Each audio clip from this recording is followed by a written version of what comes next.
Move on. The power of dialogue has been long been recognized as a tool for peace building, especially in regions marred by prolonged conflicts. The good news is that the people of Agatu Local Government Area and members of Miyetti Alakatu Breeders Association of Nigeria, MACBAN, in Benue states have come together to resolve decades of hostilities through dialogue aimed at fostering lasting peace in the area.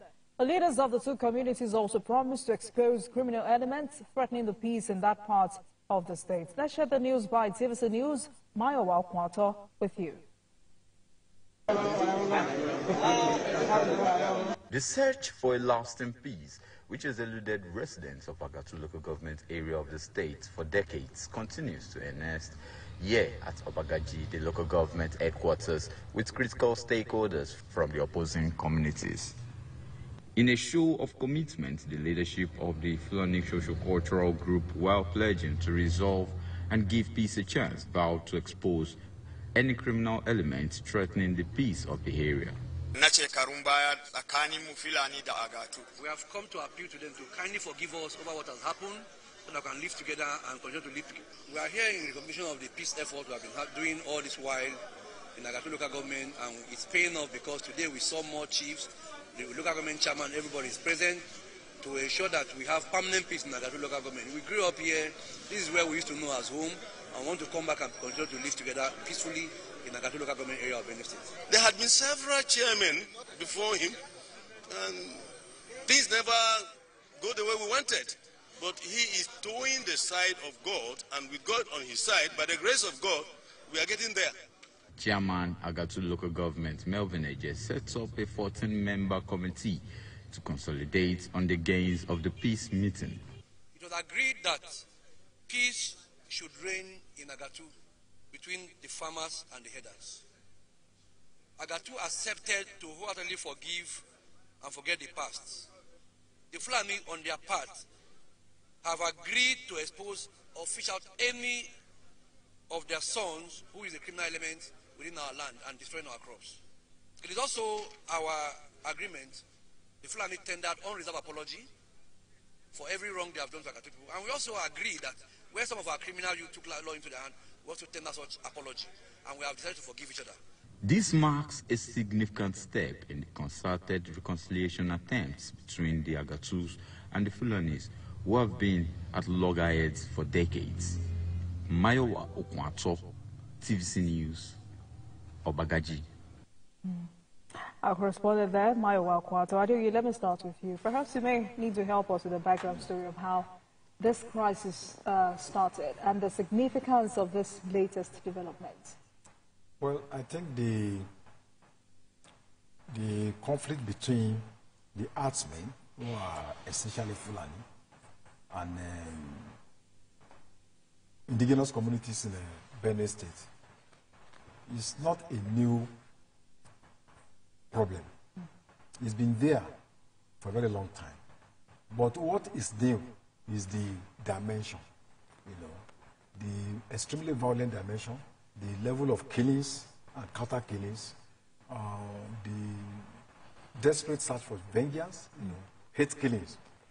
And this problem has always been there, which first started during the military era, where local governments were created by fiat. People were lumped into different without consultation. So we find a situation where it brought conflict. It's part of the nemesis of military rule in our country. And I had the fortune of going through some of the papers. I think it was Justice Ayorikefe, that presided over the boundary adjustment and all that. And the military at that time had a position that all communities, for instance in Niger Delta, should be splintered into different groups so that they will not be in one state and be strong enough to be able to challenge the federal government. So for them, creation of local government was this for security of the individual sitting up, sitting at the seat of power, not for the convenience of the people that they are governing. So that challenge is there. And you have a lot of local governments where a local government that may, because local government should be created based on ethnic and language similarities. But when you have a situation where you just match people together, there is going to be conflict. Who wants to be local government chairman, who wants to be this? In the case of Agatu, I think basically what we have is a clash between farmers and herdsmen, which when it started growing, we did not respond decisively. We allowed it to take a life of its own. The herdsmen usually come for grazing, but because now the numbers that are coming are larger than what it used to be, and because of the crisis in Mali, the Maghreb region, the number of people migrating from those areas almost tripled. So so in search of resources, to graze for all sorts. So a larger number of people began to move to Benue State, which is the food basket of Nigeria. A lot of farmers there, women and all that. So I think that was the beginning of the problem. And when these people came, they also wanted to start settling down, and that brought a lot of conflict. And then their cattle, we have a situation where they are, even eating farm produce. So that brought conflict, naturally. And I think that if we had responded decisively at that moment, we'll have been able to resolve the problem. We are talking of Agatu now. This is perhaps the first time the local government chairman is coming out with this initiative. Why didn't this happen 20 years ago? So I think there's no problem without a solution. And there are when you have a conflict, the two parties, they usually have one strong point or the other. They have their own strength and their own weaknesses. So I'm happy about what the local government chairman has done. And I think the most interesting aspect is that a 14-man committee that will now monitor developments. Because I've been involved in conflict, setting up this kind of thing before. What we usually do is that we set up these committees, and then they will be giving reports. If they notice any little, maybe conflict between two individuals, in Fulani man, or maybe the cows invaded a particular farm, they alert the local government chairman immediately within 24 hours. Because what we have seen is that when this kind of thing happens, they invade your farm, they kill somebody, the next thing, you also attack. Then maybe after some time, you begin to mobilize from other areas, and then nothing happens. So immediately 24 hours, alert the local government chairman. The first thing the committee will do is to invite both parties. And then intervene and resolve. So I'm really happy about what he has done. But I think this should not be restricted to Agatu local government alone. It should go around the entire Benue State. And the 14-member committee, they have to work 24 hours. They have to go on visiting those areas, set up, have contacts in all the local governments and towns that if anything happens, give us information. There must be a very effective feedback mechanism so that this peace can be sustained in Benue State. All right. Asokwa. Yeah, I think it is in the best interest that Agatu or Benue is in peace, because that is the food basket of Nigeria, because now that we are talking about food production, we need that state to start producing food. And for the fact that both parties, when I mean both parties, that is the farmers and the herders have decided, to give peace a chance. It shows that we are in for something good. And for the local government chairman, Melvin Ejie, fantastic man, because I know most times when we call him for, for things like this, he's always willing, and you know that he's a very brilliant person. So I am not surprised that he's coming out to this idea, because he has been at the forefront of, trying to bring peace in Benue. Okay, so for him to have brought this initiative is kudos for him, and we'll be looking at, because the 14-man committee will not just be sitting down and not doing anything. They need to start working out other measures, because there will be a time that the herders will want to, look for food for, their cattle. Okay, that's good. Okay, so I think that should form part of the things that the committee will also look at. And that is where ranching comes in. That is where the ministry, which is a plus for this government, the Ministry of Livestock, development, that is where they can even start coming in to help them, so that we do not have a crisis in Agatu or any part of the country where we usually have crisis between the farmers and the herders. So this team, by now that they have a committee, they should be able to reach out to that ministry.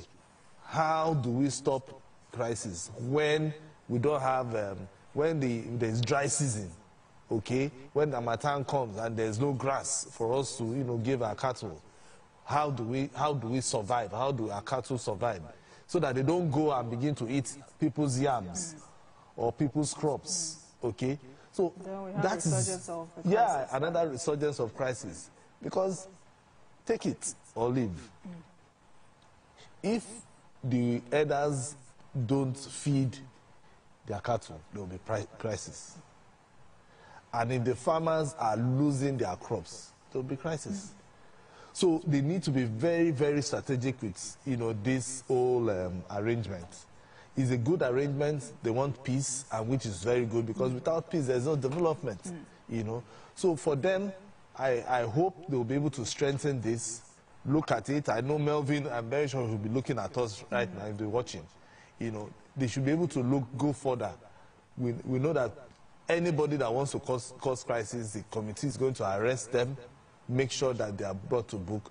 But it shouldn't just be about that, because people want to feed. So the only way they can feed is for them to come up with areas whereby they feel that has been causing crisis in the past. Right. And what is that area? The herders, the farmers trying to see how they can secure their crops, and then the herders trying to feed. Right. Having said that, Asoko, how does government now ensure long-term development and prosperity for the affected communities? No, so the long-term, first, it depends on if it's this particular community. Like I told you, it is just about the farmers going about their normal business. And the only development there is that now that there's a great understanding between the farmers and the herders. The herders will definitely protect the farmers. And I can bet you, if this peace is long-lasting, the farmers will also, respect and also protect the herders.